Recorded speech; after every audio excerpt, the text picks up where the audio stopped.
Сәлем менің көрермендерім, баршаңа да қайырлы күн. Бүгін біз видеода бала кездегі травмалар туралы айтатын боламыз. Яғни қазір кезде өте жаңағы модный болып кеткен осы детская травма деген тақырыпты қозғаймыз. Жалпы мен өзім психолог ретінде, психолог болғанда да кәдімгі адамның жаратылысын терең зерттеп жүрген адамның мына адамда жады деген болады. Адамда память, яғни ол ешқашанда өшпейді. Міне осы адамның жады деген ұғыммен мен өзімнің осы психологиямды байланыстыра отырып, адамның өте көп болмысындағы жұмбақтардың барлығы да оның ар жағында түпкі негізде жатқан екеніне көзімді жеткіздім. Яғни біздер қазір көбіміз мына өмір туралы шолақ ойлап жүрміз. Негізінде детская травма деген нәрсе жоқ. Қарап отырсаңыздар, біздің қазақта бұрында ешқандай да ата-ана мен баланың арасында қайшылықтар болмайтын еді. Ата-ананың айтқанын біз үнемі тыңдайтын едік, біз одан жаман болмайтын едік. Бірақ қазір өкінішке орай батыстың психологиясы келді де, яғни сенің қазіргі өміріңе, қазіргі бақытсыздығыңа былайша айтқанда ата-ана кінәлі. Детская травма деген осындай бір ұғым келді. Негізінде бұл түбегейлі дұрыс емес. Ешқандай да өзіңнің басыңдағы жағдайға бола ата-ананы кінәлауға болмайды. Егер де сіз дәл осы кезде ата-анаңызға бола ренжіп жүрген болсаңыз, онда сіз өткен шақпен өмір сүріп жүрген адамсыз. Сіздің ата-анаңыз сізге бар қолынан келген нәрсені істеді.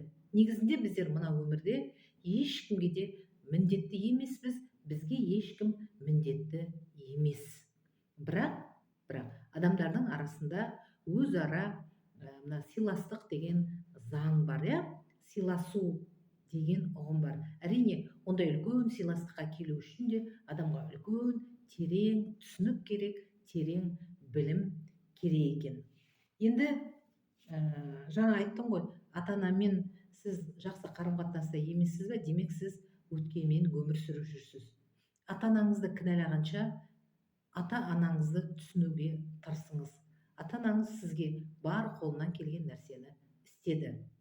Енді сіз өзіңізге четко установка қоюыңыз керек. Сіздің ата-анаңыздың қылықтары, іс-әрекеті сізге ұнаған жоқ қой. Демек сіз енді өзіңізге мен дұрыс ата-ана боламын. Сіз де үлкейдіңіз, есейдіңіз, сіздің де отбасыңыз бар, сіздің де балаңыз бар, біреулеріңізде енді болатын шығар. Сондықтан да сол жерде ата-анаңызды кінәлай бергенше, керісінше, ендігіден былай мен ата-анам сияқты болмаймын. Мен ата-анамнан да өте жоғары адам боламын. Мен енді өзімнің отбасымда, өзіңнің отбасыңда көргенді емес, өзің енді сен қандай отбасы, ата-анаңның қандай болғанын қалайсың, сен енді өзіңнің балаларыңмен сондай отбасы болуға тырысуың керек. Ата-анаңның істемегенін енді балаларыңа істеуің керек. Бізде өкінішке орай көп жағдайда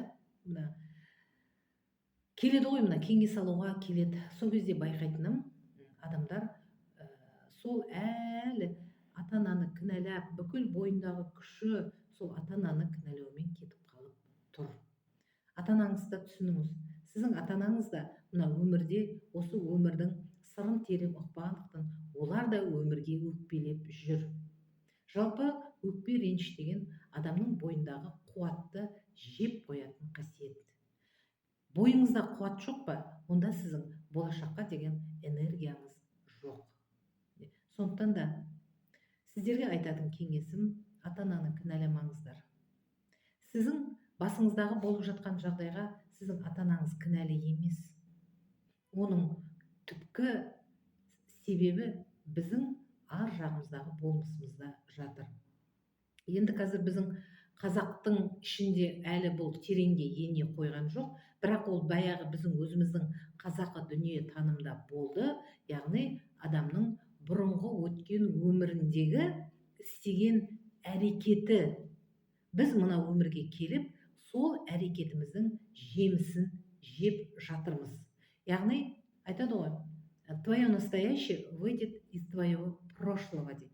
Біз прошлый дегенге, өткен дегенге тек қана анамыздан туылғаннан кейінгі ғана кезді айтамыз. А негізінде олай емес.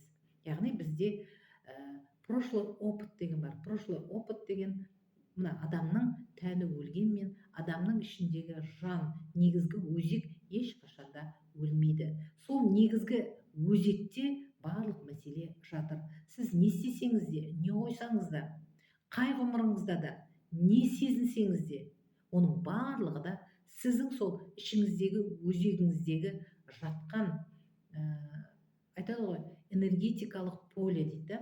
Сол энергетикалық полелерде жатыр. Ол еш жаққа да кеткен жоқ. Бізде көбі ойлайды, мына өмірде көп нәрсені істегеннен кейін, бүлдіргеннен кейін, өлгеннен кейін бәрі бітеді деп ойлайды. А негізінде олай емес. Яғни сіз өлгенмен еш нәрсе де бітпейді. Өлсе сіздің тек қана тәніңіз өледі. Абай атамыз айтады ғой, өлсе өлер қара жер деп та. Бірақ сіздің ішіңіздегі болмысыңыздағы негізгі өзек ешқашанда өлмейді. Өлсе өлер табиғат, адам өлмес деп Абай атамыз осылай айтқан.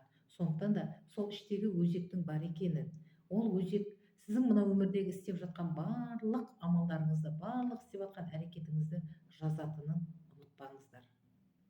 Сіздің күнделікті күнде әрбір ісіңізге, әрбір аузыңыздағы сөзіңізге ие болып, есеп беріп жүріңіздер.